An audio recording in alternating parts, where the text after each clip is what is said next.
Allô tout le monde! Merci d'avoir cliqué sur mon vidéo. Vous écoutez présentement mon premier vidéo de probablement une série de plusieurs dans le cadre de ma tournée des écovillages qui s'appelle Les écovillages Cossé ça mange en hiver, étant donné que c'est une tournée d'hiver et que probablement que la plupart d'entre vous savez pas vraiment ce que ça fait dans la vie un écovillage. Donc voici le premier vidéo. Vous écoutez présentement le carnet de terrain d'un écureuil roux qui revient d'un voyage en terre d'écureuil gris. L'écureuil roux, c'est moi. Les écureuils gris, c'est les gens qui résident dans la ville de New York et plus précisément dans la communauté intentionnelle du nom de Ganas. Ganas, c'est un mot espagnol qui représente la motivation à passer à l'action.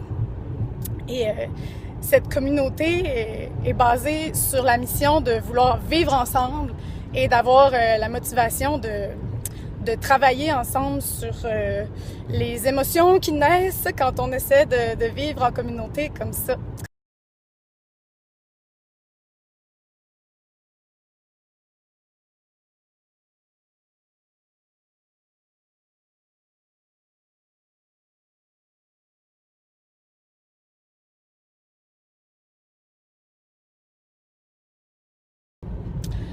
Je suis présentement sur la route 90, c'est-à-dire que je reviens de cette communauté, ce qui veut dire que je peux célébrer une petite victoire. Le bout le plus dur de cette tournée est fait, c'est-à-dire commencer. Wouhou! Une fois que c'est commencé, ça va tout seul après. Alors, Ganas, qu'est-ce qui m'a le plus frappé? Vraiment, les points forts de cette communauté-là, ce que j'ai le plus aimé, c'est l'accueil. Dès que je suis arrivée, il y a quelqu'un qui m'a fait visiter les endroits clés de la communauté, qui m'a montré où serait ma chambre. Puis, à chaque soir, ils ont des soupers communautaires, 5 soirs par semaine, en fait. Et c'est toujours un peu stressant pour moi, avec mon petit côté introverti, de rencontrer des nouvelles personnes. Mais à aucun moment dans cette communauté-là, je me suis sentie de trop ou que ça soit bizarre que je sois là, même si je suis juste une visiteuse pour 2 semaines. Donc vraiment, le côté accueillant a été merveilleux. Puis je pense que c'est un des avantages des communautés, c'est que les gens sont habitués de cohabiter, puis ça fait des gens qui sont vraiment ouverts à des nouvelles rencontres, puis ça fait vraiment chaud au cœur d'être dans cette ambiance-là. L'autre vraiment beau côté de cette communauté-là, c'est leur diversité. Il y a plusieurs personnes de couleur dans cette communauté-là, plusieurs personnes de la communauté LGBT également. Ce qui cause des frictions, on peut pas le cacher, c'était vraiment présent. Je pense que juste avant que j'arrive, il y avait eu une grosse chicane, des gens qui sentaient du racisme, mais ils le font.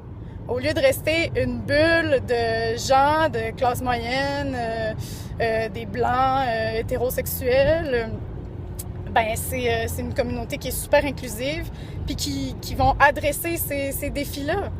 Donc, juste ça en soi, c'est vraiment beau. Ils n'ont pas besoin d'être rendus à réussir, à tous cohabiter dans l'harmonie avec les arcs-en-ciel, les licornes puis les petites filles en tutu. Ils le font, ils sont dans l'action. Donc, vraiment, côté merveilleux de cette communauté.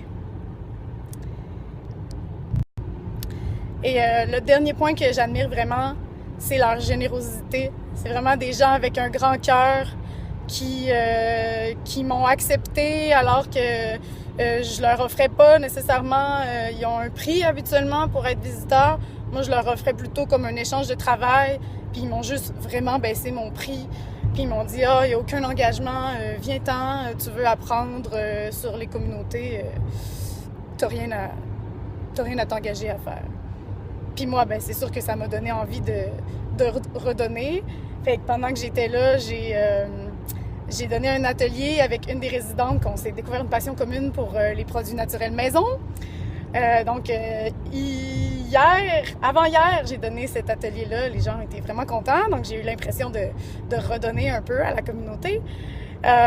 J'ai participé un peu aussi à les tâches ménagères. À chaque jour, à 11h, la gang des tâches ménagères se réunit et après ça, on est dispatché, puis on peut nettoyer la cuisine, remplir les frigos, faire du ménage dans la salle de bain.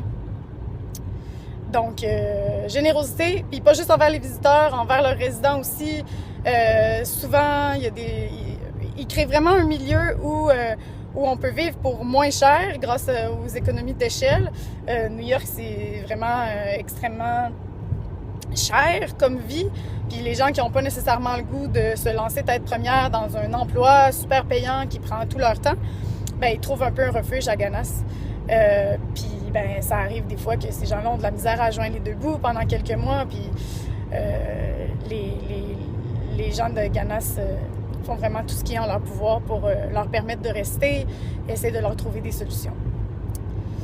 Donc, un élément vraiment intéressant de Ganas, c'est leur organisation qui, je trouve, règle à la base plusieurs problèmes qui pourraient être juste liés à la cohabitation. Je ne sais pas si vous avez déjà vécu 12 personnes dans une même maison. Moi, oui. Et je peux vous dire que ça tournait pas toujours rond, la roue. Quand on essayait de cuisiner, le ménage, la vaisselle, c'est un petit peu compliqué des fois, puis ça peut créer des frictions. On s'en sortait bien, mais disons qu'à Ganas, il y a toute une organisation en place qui fait que ça roule vraiment rond. Par exemple, les 5 repas communautaires par semaine, ben c'est des gens de la communauté qui ça fait partie de leur emploi. Ils sont employés par la communauté, donc eux, ça leur fait une source de revenus. Et dans le fond, ils cuisinent pour le souper. Il y a des gens qui font la vaisselle aussi, tout le ménage, comme je vous disais tout à l'heure. Il y a des gens qui c'est leur emploi de faire ça, donc ils sont à l'emploi de la communauté.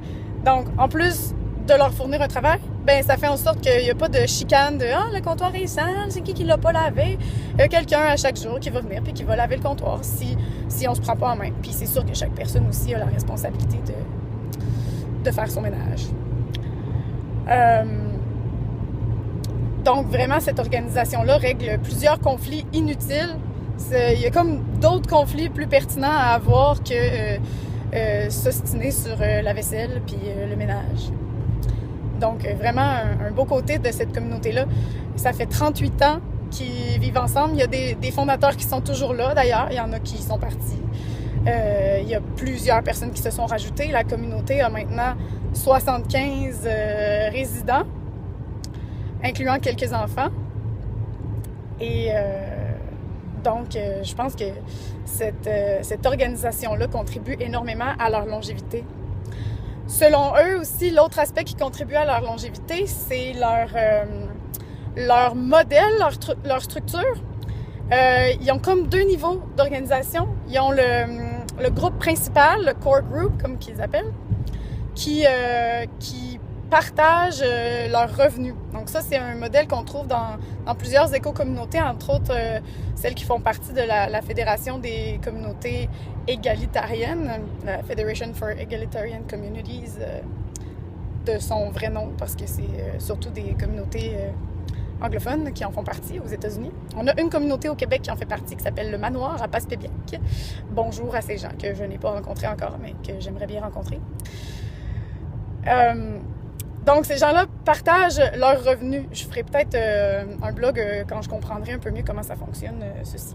Donc, c'est eux qui vont gérer vraiment plus la communauté. Et il y a 8 ou 9 personnes dans ce groupe-là. Donc, toutes les autres personnes gravitent autour, sont un peu moins impliquées au niveau des décisions financières et vont payer un loyer, dans le fond, à ce groupe principal-là.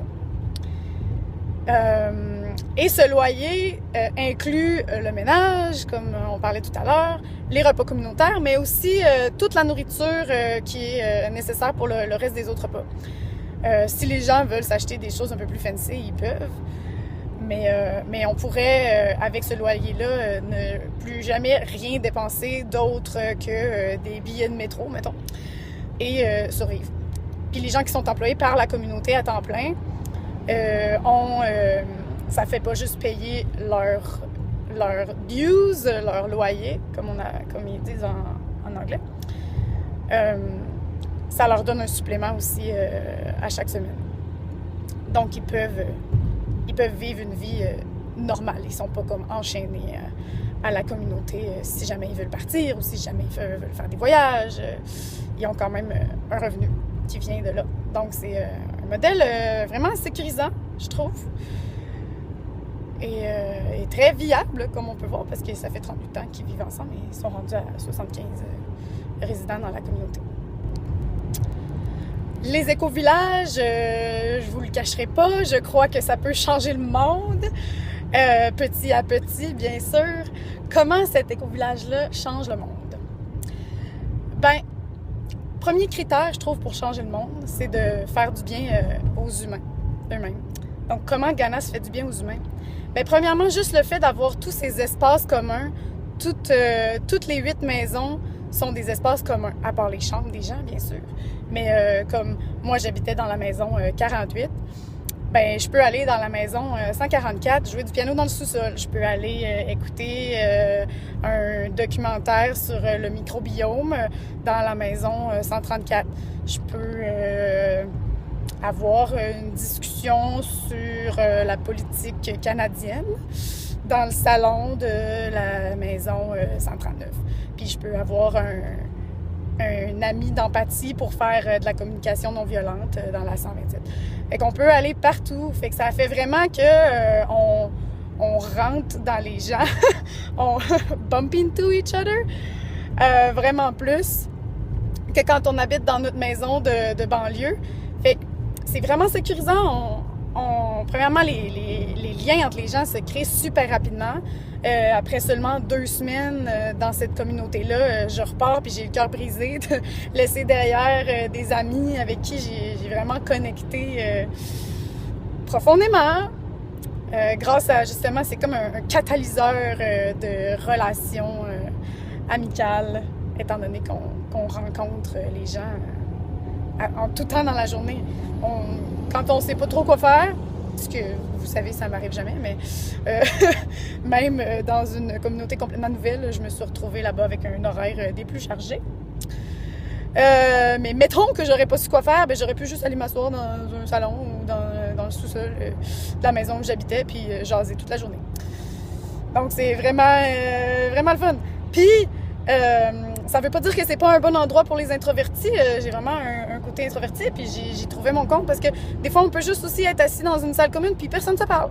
Tout le monde est à son ordi ou lit un livre, fait son affaire, mais c'est comme correct. Il n'y a pas de tension autour du fait qu'on se parle pas. C'est juste, si on a le goût de parler, on va parler, puis quand on n'a pas le goût, on n'a pas le goût. Il y a beaucoup d'introvertis dans cette communauté-là, d'ailleurs, si vous vous demandiez si le fait d'être un introverti, ça fait que c'est pas bon pour vous, les éco-communautés, détrompez-vous.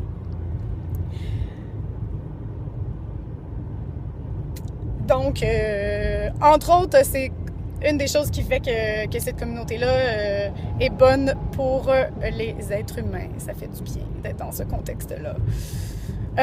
Aussi pour son inclusivité, de laquelle j'ai déjà parlé, ça nous prend ça. Il faut qu'on comprenne à un moment donné que la couleur de peau, ou l'orientation sexuelle, ou le genre auquel on s'associe, ça change rien au fait qu'on est des humains, puis qu'on peut s'aimer, puis qu'on a tout de l'ADN dans nos cellules, puis pourquoi on jugerait les autres sur ces critères-là qui ont rien à voir.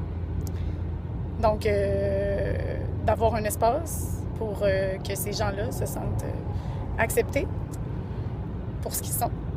Vraiment, je pense que ça fait partie de la guérison des humains dans notre société.